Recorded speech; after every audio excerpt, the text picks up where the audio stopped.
The night Elena Carter lost her job, the rain fell like judgment. Cold, relentless, soaking through her thin jacket as she stood outside the luxury hotel where she had scrubbed floors for 3 years without complaint. Inside, warm golden lights glowed behind glass walls, laughter echoed, and people who would never know her name sipped wine that cost more than her weekly rent. Minutes earlier, her manager had fired her in front of guests, accusing her of theft she did not commit. A missing wallet. No proof. Just an easy target. For quiet. Disposable. Elena had learned early in life that silence was safer than protest.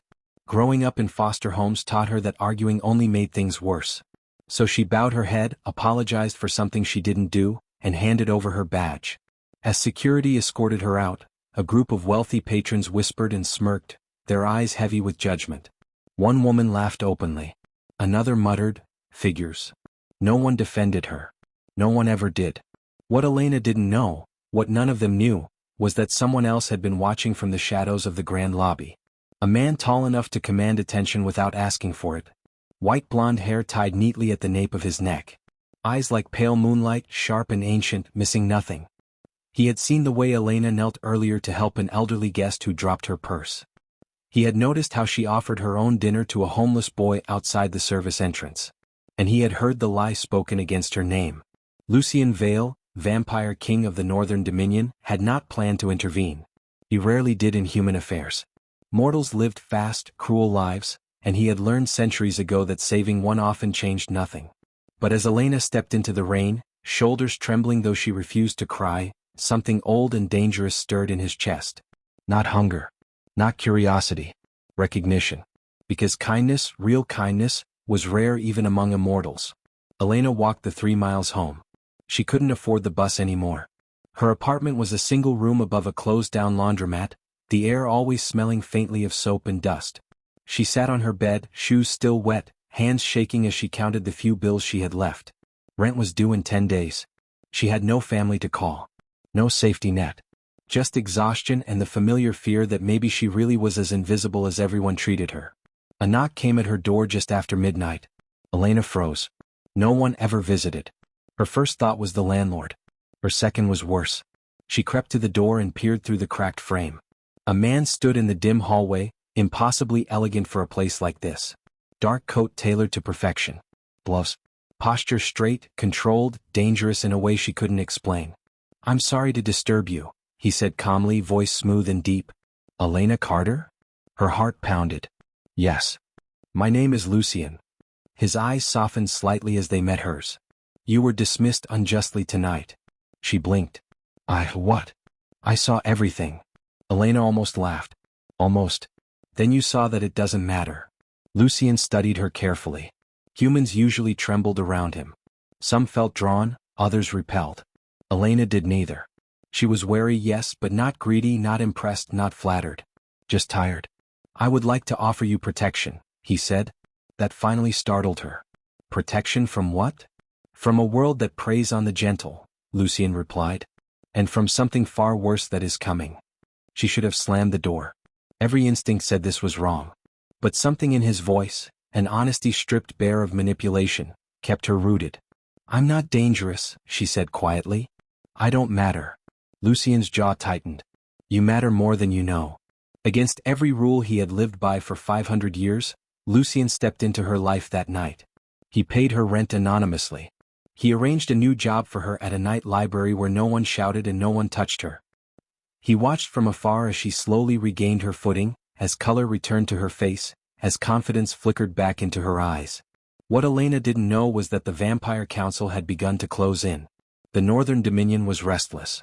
Their king was unwed, airless, weak in their eyes. Ancient laws demanded continuation of the bloodline. Whispers grew louder. Threats followed.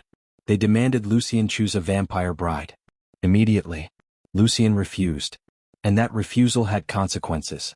One evening, weeks later, Lucien finally stood before Elena again, this time inside the quiet marble halls of his true home, Blackthorn Keep, hidden beyond human sight. She had followed him there after learning the truth he could no longer hide.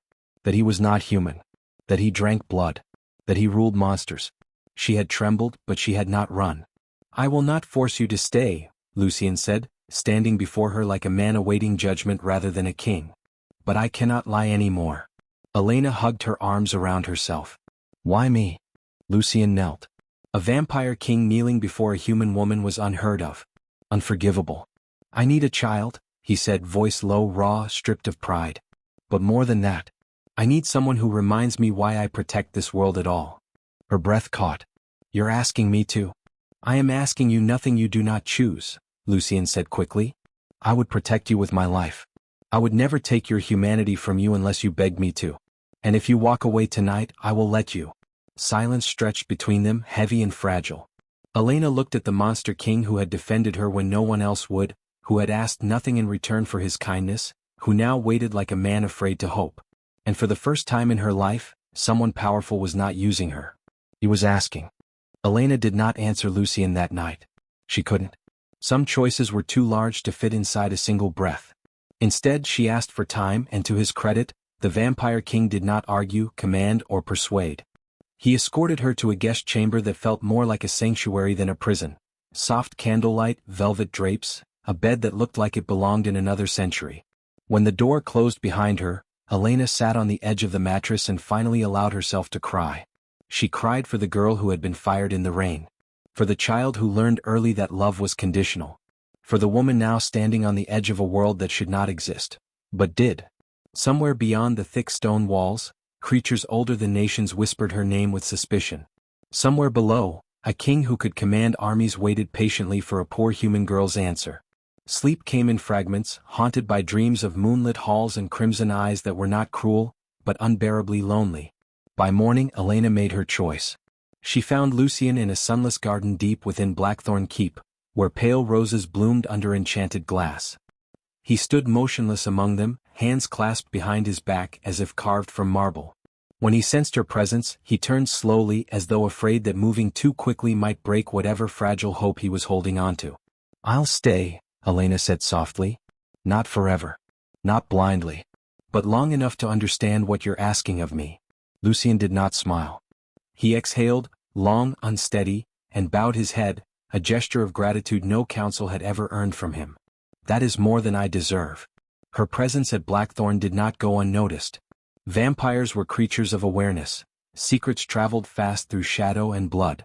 Servants whispered. Guards watched her closely. Some looked at her with curiosity, others with disdain. To them, she was fragile glass standing in a fortress of steel. The first open hostility came 3 nights later. Elena was walking through the east corridor alone when a woman stepped into her path. Tall. Elegant. Her beauty was sharp enough to wound. Dark hair pinned high, crimson eyes cold and assessing. You are the human, the woman said. Elena straightened instinctively. Yes. I am Lady Varela of the Ash Court, she replied. The woman the council chose to marry King Lucien. The words landed like ice. I didn't know, Elena said honestly. Varela smiled, but it held no warmth. Of course you didn't. Humans are never told the cost of what they take. I haven't taken anything, Elena said, surprising herself with the firmness in her voice. Varela stepped closer. You breathe. You exist. You distract a king from his duty. That is enough. Before Elena could respond, Lucien appeared between them, his presence immediate and absolute. The air itself seemed to tighten. Leave, he commanded. Varela's eyes flashed with fury. You would choose this over your own kind? I choose what is right, Lucien said coldly. And you will show respect in my house. Varela retreated, but her parting glance promised this was far from over. That same night, the Vampire Council summoned Lucien, and demanded Elena's presence. The council chamber was worse than Elena imagined. A circular room carved from black stone, lit by floating orbs that glowed like captive stars. 12 ancient vampires sat in elevated seats, their power pressing down on her like gravity. She had never felt so small, and yet she refused to bow. She is human, one elder sneered. She does not belong here. She belongs where I say she belongs, Lucien replied, standing at her side. Another council member leaned forward, eyes glowing. Do you understand what you are? He asked Elena. A liability. A weakness. A temptation. Elena swallowed hard, but she met his gaze. I understand what I've always been treated as, she said quietly. Less than. A ripple moved through the chamber. Lucien's jaw tightened. You fear me because I'm human, Elena continued. But I think you fear something else more. That your king sees value where you see none. Silence fell, heavy, shocked. Enough, thundered the eldest among them. This council will decide her fate. Lucien's power flared, ancient and terrifying. Her fate is not yours to decide. The debate raged for hours. Accusations, threats, political calculations wrapped in cruelty. Elena listened as they discussed her like an object, a womb, a tool, a problem to be eliminated. Each word cut deeper than the last. Until Lucien did something no vampire king had done in recorded history. He placed his crown on the stone floor. If you touch her, he said evenly, you will no longer have a king. You will have a war. The council fell silent. In that moment, Elena understood something profound. Lucien was not protecting her because she might bear his child. He was protecting her because she was herself. Because he believed she deserved dignity in a world that denied it. When the meeting ended, the council agreed, reluctantly, to grant Elena provisional protection. Temporary. Conditional. One mistake and she would be removed.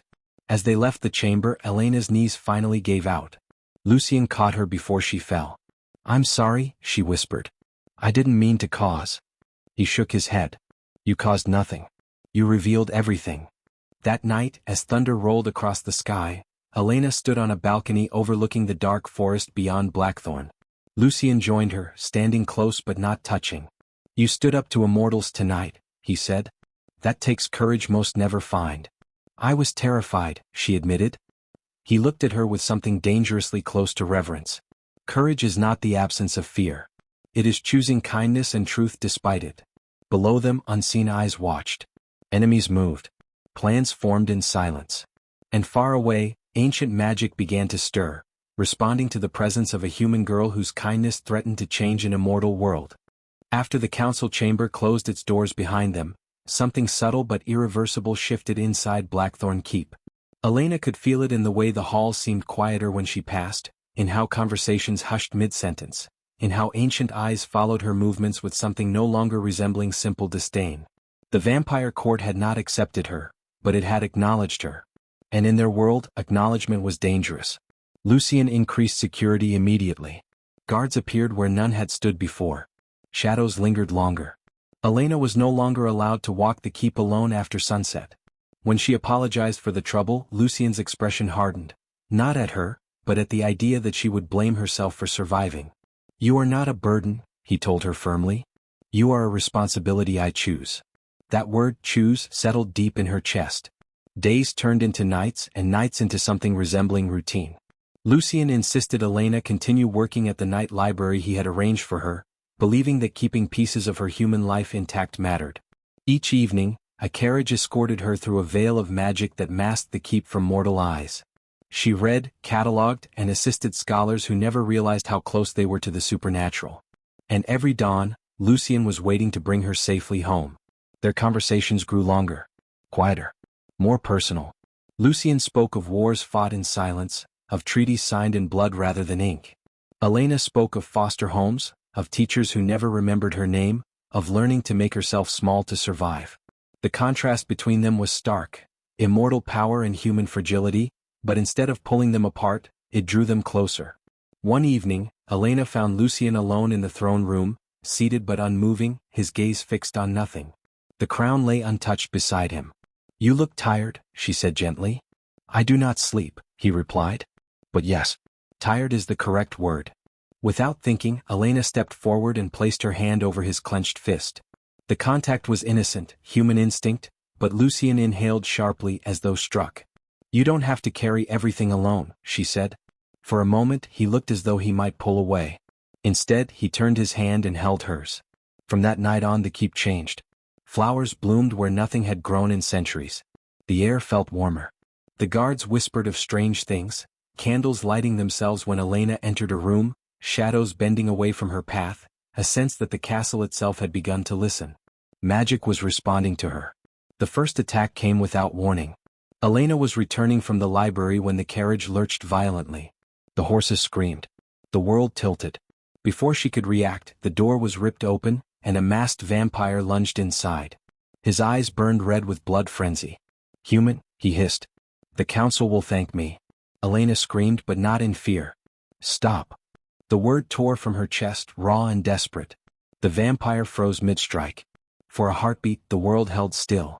Then the shadows wrapped around him like chains, slamming his body against the carriage wall. He shrieked in disbelief as unseen force crushed him into submission. Lucien arrived seconds later, fury incarnate. He tore the attacker from the carriage and destroyed him without mercy. When it was over, he rushed back to Elena, cradling her shaking form. "Are you hurt?" he demanded. I didn't mean to," she whispered. I was afraid." Lucien stared at her, awe overtaking rage. "You commanded shadow." The truth could no longer be denied. Elena was not just human. Ancient texts were brought forth. Scholars consulted. Blood was tested, carefully, respectfully. The answer came slowly but undeniably. Elena carried dormant night magic, a rare lineage believed extinct. Humans who could resonate with the supernatural, not as servants or victims but as anchors. Bridges between worlds. "This is why the night listens to you," Lucien said quietly. "And why the council fears you." Elena shook her head. "I don't want power."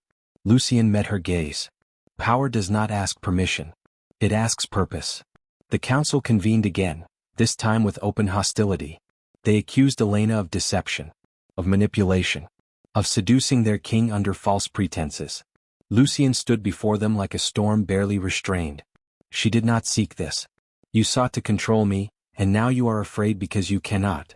Varela stepped forward, eyes burning. "Then let us test her. If she truly belongs here, let the night trial judge her."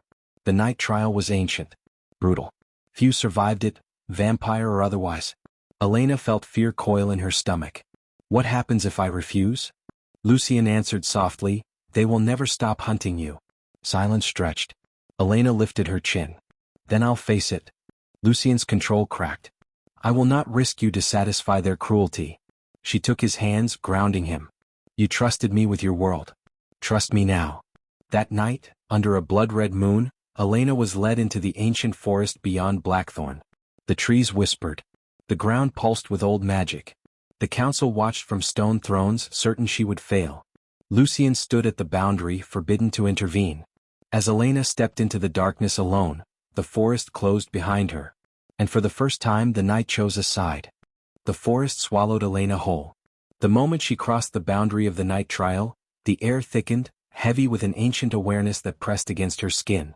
The moon vanished behind tangled branches, and the path behind her dissolved into shadow as if it had never existed. Every instinct screamed at her to turn back, but there was no back. Only forward, into the unknown that had claimed countless lives before hers. The night trial was not designed to test strength. It tested truth. The first whisper came softly, like a memory brushing against her ear. "You were never wanted." Elena stopped walking. Her heart tightened. The forest shifted, and suddenly she was 7 years old again, standing in the doorway of a foster home while a woman with tired eyes told her to pack her things. She felt the same hollow ache in her chest, the same learned stillness.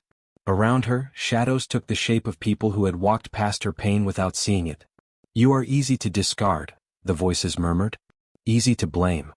Elena closed her eyes. Her hands trembled, but she did not run. "I'm still here," she whispered. The illusion cracked. She moved deeper into the forest. Thorns snagged her clothes, drawing thin lines of blood across her arms. The pain was real. The trial demanded it. But as her blood touched the earth, the ground pulsed gently beneath her feet, warm rather than cruel. Something ancient recognized her. The second trial came with fire. The trees parted into a clearing where flames rose in a perfect circle, blocking every direction but forward. Heat licked her skin, stealing her breath. On the other side of the fire stood Lucien, or rather, a perfect reflection of him. "You will die for him," the illusion said calmly. "He will live on. Is that fair?" Elena's chest tightened. "He didn't ask me to." "He will outlast you," the voice continued. "Your love will become his grief." Tears filled her eyes as she stepped closer to the flames. "Then let my life mean something," she said. "Even if it's brief." The fire parted. At the edge of the forest, Lucien felt it, the moment the night accepted her answer. Power rippled outward, shaking the stone beneath the council's feet. Some vampires leaned back in fear. Others watched with hunger. "She should be dead by now," Varela hissed. But Elena lived. The final trial came without warning. She emerged into a vast clearing under a sky of swirling stars. At its center stood a stone cradle carved with symbols older than language. Within it lay a crying infant, small, fragile, human. Her breath caught. She knew this illusion. It was the fear she had not spoken aloud. A life depending on her. A choice she could not undo. "You will lose yourself," the knight whispered. "You will give everything. Again." Elena approached the cradle slowly. The child's cries pierced her heart, awakening every instinct she had buried under years of survival. She lifted the baby gently. "I've been afraid my whole life," she said softly. "But fear didn't stop me from being kind. And it won't now." The night stilled. The stars above shifted, aligning into a pattern no vampire had seen in centuries, the mark of the Anchor Queen. When Elena stepped out of the forest, dawn was breaking. Lucien reached her first. He did not speak. He pulled her into his arms, holding her as though she were something precious beyond measure. She felt his body shake, not with weakness but with relief so profound it hurt. "She survived," one council member whispered. "She chose," another said uneasily. The elders could no longer deny it. The night trial had judged her worthy. Not as a vessel. Not as a pawn. But as a bridge between worlds. Varela stepped forward, fury barely contained. "This changes nothing. She is still mortal." Lucien turned, eyes blazing. "Then learn this lesson well. Mortality does not mean insignificance." That night, Elena collapsed from exhaustion. Lucien carried her to his chambers and stayed by her side until the sky darkened once more. When she woke, she found him seated nearby, watching her with an expression she had never seen before, hope stripped of fear. "You don't have to decide anything now," he said gently. "The council is bound by the trial's outcome. You are safe." Elena studied him. "You don't look relieved." "I am terrified," he admitted, "because now I know how much I could lose." She reached for his hand. He did not pull away. "I'm still human," she said. "And I am still a monster," Lucien replied quietly. Their fingers intertwined. "Maybe," Elena said, "that's why this works." Outside the chamber, ancient forces stirred. The night had chosen its anchor. The council had lost control. And destiny, long dormant, had finally begun to move. After the night trial, Elena was no longer merely tolerated within Blackthorn Keep. She was felt. The hall seemed to breathe differently around her. Candles flared brighter when she entered a room. The ancient stone warmed beneath her bare feet, as though the castle itself recognized her presence. Even the oldest vampires, those who had not bowed to anyone in centuries, now inclined their heads slightly when she passed. Not out of obedience but instinct. Lucien watched it all in silence. He had ruled kingdoms, crushed rebellions, and negotiated treaties that decided the fate of thousands. None of it had unsettled him the way Elena's quiet transformation did. She was still gentle. Still apologetic when she bumped into servants. Still surprised when anyone deferred to her. But there was something new beneath the softness. A steadiness, a growing certainty that her existence had weight. The council, however, was not finished. They could not challenge the night trial's verdict, but they could still shape the future. The elders summoned Lucien alone this time, barring Elena from the chamber. That exclusion spoke louder than words. "She has passed the trial," the eldest said carefully. "But passing does not grant her a throne." Lucien's gaze was ice. "She does not seek one." "You do," Varela cut in sharply. "You need an heir. A child of power. And now fate has placed one solution before you." Lucien understood immediately, and his blood ran cold. "She is not a solution," he said. "She is a person." "Then treat her as such," the elder replied. "Give her the choice." That night, Lucien stood with Elena on the highest balcony of Blackthorn, overlooking forests bathed in moonlight. The silence between them was heavy, not awkward but charged, like the pause before a storm. "The council wants an answer," he said at last. "From us." Elena nodded slowly. "I guessed." Lucien turned to her fully, his voice stripped of authority, of command. "If you say no, I will protect you. I will tear this court apart if I must. You owe them nothing." "And you?" she asked softly. "What do you want?" The question struck deeper than any blade. "I want to choose you," he said. "But only if you choose me freely. Not out of fear. Not out of gratitude. Not because the world demands something from you." Elena looked out at the night sky, remembering the girl who once walked home in the rain, convinced she didn't matter. She remembered the child in the stone cradle of the trial. The fear. The clarity. I won't be used, she said quietly. And I won't disappear into someone else's destiny. Lucien waited. But, she continued, turning to face him, I won't run from mine either. She took his hand, steady despite the weight of what she was about to say. I will stay. I will stand beside you. And if we bring a life into this world, it will be because we choose to build something better. Together. For the first time in centuries, Lucien closed his eyes. The bond did not happen in a burst of magic or a ritual drenched in blood. It happened slowly, over shared nights, long conversations, quiet moments of trust. The world watched and waited, but Elena and Lucien moved at their own pace. Love grew not in grand gestures but in small mercies. And then the attacks began. A faction within the court, loyal to Varela, decided to take what the king would not give. Elena was targeted, not with blades but with poison woven from dark magic. She collapsed during a council gathering, her breath shallow, her skin cold. Lucien's control shattered. He carried her through the keep like a force of nature, commanding healers, threatening elders, tearing apart centuries of restraint. When the truth was uncovered, when Varela's treachery was revealed, the punishment was swift and final. Exile. Stripped of title. Cast into the outer dark where even immortals feared to tread. Justice at last. Elena survived, but the poison left its mark. The healers spoke in hushed tones. She is changed, one said. Not weakened. Aligned. Lucien stayed with her through every breath, every tremor, every moment of uncertainty. When she finally woke, her first instinct was to reach for him. I'm here, he said immediately. Always. The council convened one final time. The anchor queen has chosen, the eldest declared reluctantly. And so has our king. Elena stood before them, not bowed, not afraid. I am human, she said. I will remain so until I decide otherwise. But I will protect both worlds, not because I rule them but because I care for them. Silence followed. Then, slowly, the council knelt. Not to a crown, but to a choice made freely. The night Elena felt the change, the stars burned brighter than they had in centuries. She stood at the window of Blackthorn Keep, one hand resting unconsciously against her abdomen, the other pressed to the cool stone. The world felt sharper, sounds clearer, emotions deeper, but she was still human. Her heart still beat with fragile urgency. Yet something new pulsed beneath it, gentle and undeniable. Lucien knew before she spoke. He always did. You're afraid, he said quietly, stepping behind her without touching, as if giving her space to breathe. I'm not, Elena replied after a long pause. I'm aware. She turned to face him, eyes steady, luminous with resolve. We've created a life.